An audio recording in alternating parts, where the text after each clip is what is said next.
December മാസത്തിലെ നേരിയ തണുപ്പുള്ള അന്തരീക്ഷത്തിലെ ഏതെങ്കിലും ഒരു ബീച്ച് സൈഡിൽ ചെന്നിട്ട് 2-3 ദിവസം സ്പെൻഡ് ചെയ്യണമെന്ന് ഒരു തോന്നല്.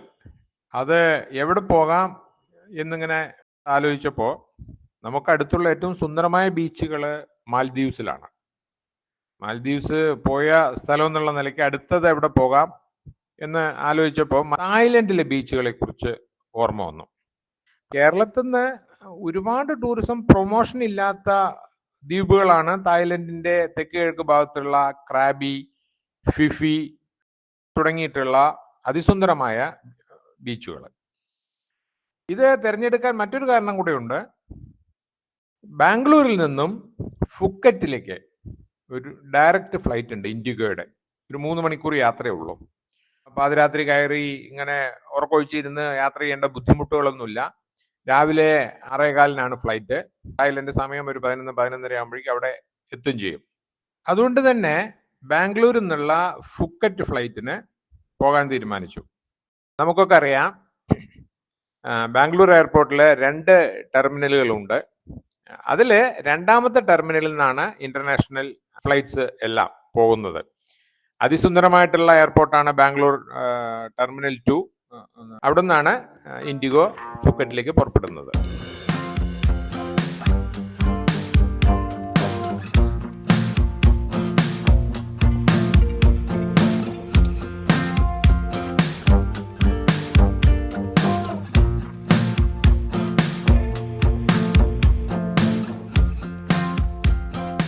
ഇൻഡിഗോയുടെ ഫ്ലൈറ്റ് ആണ്. അതൊരു ഇന്റർനാഷണൽ ഫ്ലൈറ്റ് എന്നൊക്കെ പറയുമെങ്കിലും ചായക്ക് പോലും കാശ് കൊടുക്കണം. നമ്മളൊരു എമിറേറ്റ്സിന്റെ ഒക്കെ യാത്ര ചെയ്തിട്ടുള്ള ഒരു അനുഭവം വെച്ചിട്ട് ആ ഒരു ഗമയും ഗരിമയൊന്നും ഇതിനൊന്നുമില്ല. ഇത് സാധാരണ ഒരു ഇൻഡിഗോ ഫ്ലൈറ്റ്. പക്ഷെ പെട്ടെന്ന് അവിടെ എത്തും. ഫുക്കറ്റിൽ എത്തുന്നു. ഫുക്കറ്റ് ഇന്റർനാഷണൽ എയർപോർട്ട് സ്വാഭാവികമായിട്ടും ദ്വീപുകളായതുകൊണ്ട് തന്നെ ചെറിയ ചെറിയ എയർപോർട്ടുകളൊക്കെയാണ്. ഫുക്കറ്റിലും ക്രാബിയിലും എയർപോർട്ടുണ്ട്, ഫിഫിയില് എയർപോർട്ടില്ല. ഇന്ത്യൻ പാസ്പോർട്ട് ഹോൾഡേഴ്സിന് ഇപ്പൊ തായ്ലൻഡില് വിസ വേണ്ട, വിസ ഓൺ അറൈവലാണ്. ഫുക്കറ്റിൽ നിന്നും ക്രാബിയിലേക്ക് ബൈ റോഡ് പോവാം. അതേ സ്ഥാനത്ത് ഫിഫിയിലേക്ക് ഫെറി മാത്രമേ ഉള്ളൂ, അല്ലാതെ ബൈ റോഡ് പോകാൻ പറ്റില്ല. അപ്പോൾ ഫുക്കറ്റിൽ നിന്നും ഫെറി സർവീസ് ഉണ്ട് ഫിഫിയിലേക്ക്. 2 മണിക്കൂർ എടുക്കുന്ന ഒരു യാത്ര. അത് ആൻഡമാൻ സീയിലൂടെയുള്ള ഒരു യാത്ര.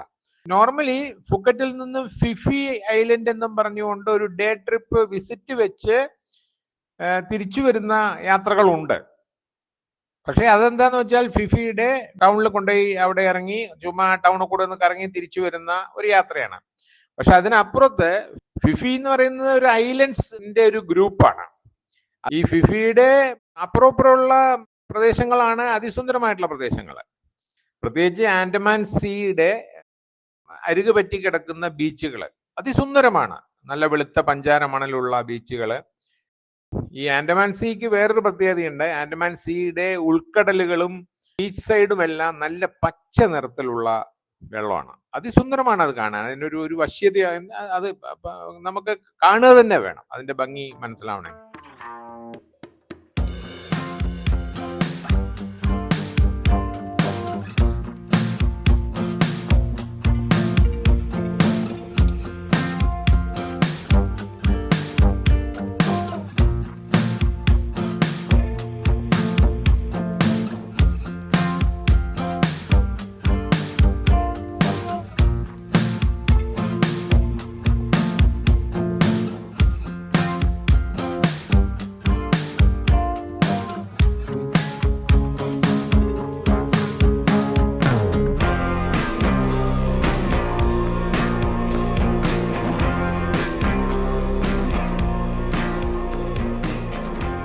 ആൻഡമാൻ സീ ആണ് തായ്ലൻഡിലെ ടൂറിസം മേഖലയുടെ ഏറ്റവും ഭംഗിയുള്ള പ്രദേശങ്ങൾ. ആൻഡമാൻ സീയുടെ ഒരു പ്രത്യേകത, ആൻഡമാൻ സീയുടെ ലഗൂണും ഉൾക്കടലും ഒക്കെ എല്ലാം പച്ച നിറമാണ്. നമ്മൾ ഇംഗ്ലീഷ് സിനിമകളിലൊക്കെ കാണുന്ന മാതിരി അതിസുന്ദരമായിട്ടുള്ള മരതക നിറമായിട്ട് കടലാണ് ആൻഡമാൻ സീ. അതിന്റെ അരികു ചേർന്നുള്ള വെളുത്ത പഞ്ചാരമണൽ കൂടെ ആവുമ്പോൾ ശാന്തമായ ബീച്ച് അതിസുന്ദരം. അതിന് ഒരു മേമ്പൊടി എന്ന പോലെ തെങ്ങുകളും മലിനമാക്കിയിട്ടില്ലാത്ത ബീച്ച് പ്രദേശങ്ങളും അതിസുന്ദരമാണ്. അപ്പൊ ഈ ഫിഫിയുടെ ഫിഫി ടൗണിൽ നിന്ന് മാറി അപ്പുറം ഇപ്പുറമൊക്കെ നല്ല 5 സ്റ്റാർ ഹോട്ടൽസ് ഉണ്ട്. അത് എനിക്ക് തോന്നുന്നത് കേരളത്തിൽ നിന്ന് അങ്ങോട്ട് ഒത്തിരി, ഞാൻ പല ടൂർ ഓപ്പറേറ്റേഴ്സുമായിട്ട് പോയി വന്ന ശേഷം സംസാരിച്ചപ്പോഴാണ് അവർ പറയുന്നത് ഓക്കെ ഇങ്ങനെയൊക്കെ ഉണ്ട് ഇല്ലേന്ന്. എന്തായാലും 5 സ്റ്റാർ റിസോർട്ട്സ് ഫിഫിയുടെ അപ്പുറം ഇപ്പുറം ഉണ്ട്. ഇപ്രാവശ്യം ഇങ്ങനെ ഒരു യാത്ര തീരുമാനിച്ചപ്പോൾ ബീച്ച് സൈഡിലേക്കുള്ളതും പ്രത്യേകിച്ച് ഒരു എന്താ പറയുക റിലാക്സ് ചെയ്യാൻ വേണ്ടിയിട്ടുള്ളതും ആയതുകൊണ്ട് 5 സ്റ്റാർ ഹോട്ടൽ പ്രോപ്പർട്ടീസ് ആണ് നോക്കിയത്. എന്തുകൊണ്ടാണ് അങ്ങനെ ഒരു തീരുമാനം എടുത്തതെന്ന് ചോദിച്ചാൽ ഈ ബീച്ചിന്റെ സൈഡിനോട് ചേർന്നുള്ള 5 സ്റ്റാർ പ്രോപ്പർട്ടീസ് ഒക്കെ തന്നെയും അതിസുന്ദരമാണ്. ആ ലാൻഡ്സ്കേപ്പിംഗ് ഒക്കെ അതിനനുസരിച്ചും അവരുടെ ആ കൺസ്ട്രക്ഷനൊക്കെ അങ്ങനെയാണ്. അപ്പോൾ ഒരു ടോട്ടൽ റിലാക്സ് ചെയ്യാൻ ഒരു ഓപ്പൺ സ്പേസ് ആയിട്ട് തോന്നുന്ന, മനസ്സിനെ മാക്സിമം റിലാക്സ് ചെയ്യാൻ പറ്റുന്ന ടൈപ്പുള്ള ഒരു പ്രോപ്പർട്ടി. അതുകൊണ്ട് 5 സ്റ്റാർ പ്രോപ്പർട്ടീസ് ആണ് ഇപ്രാവശ്യം സെലക്ട് ചെയ്തത്. അതിലെടുത്ത് പറയേണ്ടതാണ് ഫിഫിയിലെ താമസിച്ച സായി ഫിഫി വില്ലേജ്. അതൊരു 5 സ്റ്റാർ പ്രോപ്പർട്ടിയാണ്, അതിസുന്ദരമായ പ്രോപ്പർട്ടിയാണ്.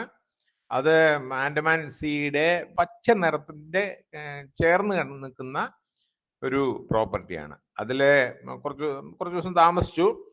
അവിടെ ഒരു പ്രത്യേകത, ഈ ബോട്ടിൽ തന്നെ വേണം നമുക്ക് പോകാൻ. ഫിഫി മെയിൻ ഐലൻഡിൽ നിന്നും റിസോർട്ടിലേക്ക് അവരുടെ ബോട്ട് സർവീസ് നടത്തുന്നുണ്ട്. അതിന് സ്പെസിഫിക് ടൈമിങ്സ് ഉണ്ട്. അതവർ ചാർജും ചെയ്യുന്നുണ്ട്. അതല്ലെങ്കിൽ നമ്മൾക്ക് ഫിഫിയിൽ നിന്ന് ബോട്ട് പിടിച്ചു വരാം. അത് സ്പീഡ് ബോട്ടോ അല്ലെങ്കിൽ ലോങ് ടെയിൽ ബോട്ടോ, നമ്മുടെ ഇവിടുത്തെ ചുണ്ടൻ വള്ളം പോലെയുള്ള സാധാരണ നമ്മൾ തായ്ലാൻഡ് പിക്ചേഴ്സിലോ കാണുന്ന ടൈപ്പ്, ഇതിലേതെങ്കിലും ഒന്ന് നമുക്ക് ഹയർ ചെയ്ത് വേണമെങ്കിലും വരാം. സ്വന്തമായിട്ട് ഹയർ ചെയ്ത് പോവുകയാണെങ്കിൽ ഒരു ആവറേജ് റേറ്റ് 1000-1200 ബാത്ത് വരും, ഒരു 1 വേ നമ്മളൊന്ന് ഡ്രോപ്പ് ചെയ്യാൻ വേണ്ടിയിട്ട്. അതും ആ യാത്ര ഫിഫി മെയിൻ ദ്വീപിൽ നിന്നും ഈ സായ് വില്ലേജ് എന്ന് പറയുന്ന റിസോർട്ടിലേക്കുള്ള യാത്ര ഒരു 1/2 മണിക്കൂർ 3/4 മണിക്കൂർ കൊണ്ട് എത്തും. പക്ഷെ അത് അത് റിസോർട്ടിന്റെ ബോട്ടിലോ അല്ലെങ്കിൽ നമുക്ക് അല്ലാതെയോ എത്തിച്ചേരാവുന്നതേ ഉള്ളൂ. എന്തായാലും റിസോർട്ട് ഷട്ടിൽ സർവീസ് നടത്തുന്നുണ്ട്. റിസോർട്ടിൽ താമസിക്കുമ്പോൾ അതിന്റെ കൂടെ ചുറ്റുമുള്ള ദ്വീപുകൾ കാണാൻ വേണ്ടിയിട്ട് അവര് ഒരു ബോട്ട് സർവീസ് അറേഞ്ച് ചെയ്ത് തരുന്നുണ്ട്. പെയ്ഡ് സർവീസ് ആണ്. പക്ഷെ അത് നിർബന്ധമായിട്ടും കാണേണ്ട കുറെ സ്ഥലങ്ങളുണ്ട്. ഉദാഹരണമായിട്ട് മായാബേ എന്ന് പറയുന്നത് എല്ലാവർക്കും അറിയാം. 2000 ഇറങ്ങിയ ദ ബീച്ച് എന്നുള്ള ഡികാപ്രിയോയുടെ സിനിമയിൽ അതിന്റെ പശ്ചാത്തലത്തിൽ വളരെ ഫേമസ് ആയി വന്ന അതിസുന്ദരമായിട്ടുള്ള ഒരു ബീച്ചാണ്. ഒപ്പം തന്നെ മങ്കി ബീച്ച്, ബാംബു ഐലൻഡ്, പേരെടുത്ത് പറയാൻ പാകത്തിനുള്ള ഒരു 8-10 ബീച്ചുകളിലേക്ക് അവിടുന്ന് ബോട്ട് അറേഞ്ച് ചെയ്തു തരും. എക്സ്പെൻസീവ് ആണ്. റിസോർട്ടുകാർ അറേഞ്ച് ചെയ്യുകയാണെങ്കിൽ അത് 9000 ബാത്താ മേടിക്കുന്നത്. പക്ഷെ ഒപ്പം തന്നെ ഈ പ്രൈവറ്റ് ബോട്ടുകാർ ആ റിസോർട്ടിന് ചുറ്റിപ്പറ്റി നിപ്പുണ്ട്. അവര് വേണമെങ്കിലും ഈ പറയുന്ന സ്ഥലങ്ങളിലേക്കോ കൊണ്ടും അവരാകുമ്പോൾ 6000 ബാത്ത് കൊടുത്തു കഴിഞ്ഞാൽ ഈ ബീച്ചുകളെല്ലാം കറക്കി ഒരു 5 മണിക്കൂർ പ്രോഗ്രാം. നമ്മൾ രാവിലെ പുറപ്പെട്ട ഉച്ചയാകുമ്പോഴേക്കും തിരിച്ചു വരാവുന്ന പോലെ. പക്ഷെ അത് കാണാനുണ്ട്. പല ബീച്ചുകളിലും പോയി തിരിച്ച് നമുക്ക് ഇങ്ങോട്ട് വരാം.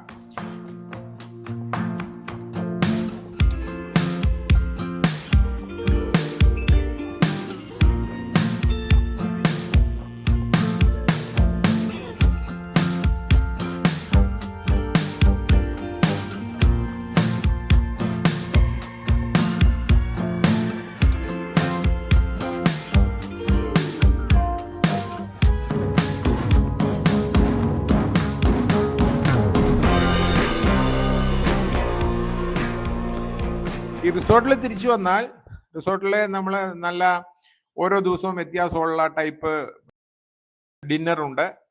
ഓരോ തീമാണ് ഓരോ ദിവസവും. നല്ല നല്ല നല്ല ലൊക്കേഷനാണ്. തിരിച്ചു പോകണമെങ്കിലും നമ്മൾ മെയിൻ ഫിഫി ഐലൻഡിലേക്ക് തന്നെ വേണം പോകാൻ. അവിടെ നിന്നും ക്രാബിയിലേക്കോ ഫുക്കറ്റിലേക്കോ ഒക്കെ ബോട്ട് സർവീസ് ഉണ്ട്. ഫിഫിയിൽ നിന്നും ക്രാബിയിലേക്കാണെങ്കിലും ഫുക്കറ്റിലേക്കാണെങ്കിലും ഏകദേശം ഒരേ ദൂരമാണ്, ഒരേ സമയവുമാണ്, 2 മണിക്കൂർ ഫെറിയില്. അപ്പൊ ഫിഫിയിലെ കാഴ്ചകളിൽ നിന്നും അടുത്തത് ക്രാബിയിലേക്കാണ് പോകുന്നത്. ക്രാബിയും ഇതുപോലെ ഒരു മസ്റ്റ് സീ പ്ലേസ് ആണ്. അവിടുത്തെ റിസോർട്ടിൽ ബുക്ക് ചെയ്തിട്ടുണ്ട്. അത് സെന്റാര ബീച്ച് റിസോർട്ട്.